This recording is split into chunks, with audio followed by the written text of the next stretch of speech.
मिथिलांचल को एक नया स्टेट बनाने की मांग बहुत दिनों से चलती आ रही है। बिहार की फॉर्मर सीएम राबड़ी देवी ने एक बार फिर से मैथिली भाषी लोगों के लिए अलग मिथिलांचल बनाने की मांग की है। बिहार की 1/3 पॉपुलेशन मैथिली बोलती है। मिथिलांचल का मांग दशकों से चलती आ रही है। पहली बार अंग्रेज के शासन में इसकी मांग उठी थी।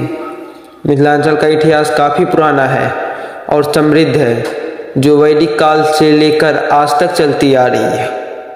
यह बिहार, नेपाल और झारखंड के कुछ हिस्सों में स्थित है और यह अपनी संस्कृति, कला और दर्शन के लिए जाना जाता है। नमस्कार दोस्तों, आज की इस वीडियो में हम जानेंगे कि मिथिला का इतिहास क्या है, मिथिलांचल को न्यू स्टेट बनाने की मांग, मिथिला क्यों इतना फेमस है और मिथिला को अलग स्टेट बनाने की मांग कब से चलती आ रही है। मिथिला का जिक्र ऋग्वेद और यजुर्वेद जैसे प्राचीन ग्रंथों में मिलता है। राजा जनक, जो विदेहा साम्राज्य के प्रमुख शासक थे, मिथिला के सबसे प्रसिद्ध राजा माने जाते हैं। उनकी पुत्री सीता रामायण की मुख्य पात्र थी। महाजनपद काल 6 BC में मिथिला मगध और विदेहा के मध्य में स्थित था। इस समय मिथिला जैन धर्म की 24वें प्रकार महावीर और गौतम बुद्ध ने यहाँ पर अपनी उपदेश दी।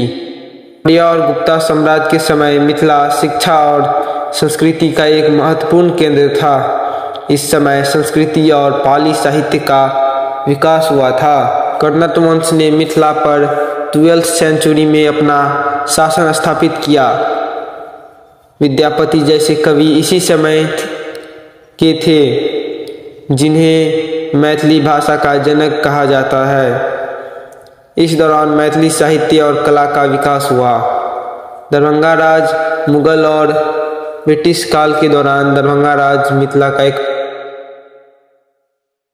एक प्रमुख शासक था। 18 और 19 सेंचुरी में मिथिला ने कला और शिक्षा के क्षेत्रों में अपना योगदान दिया।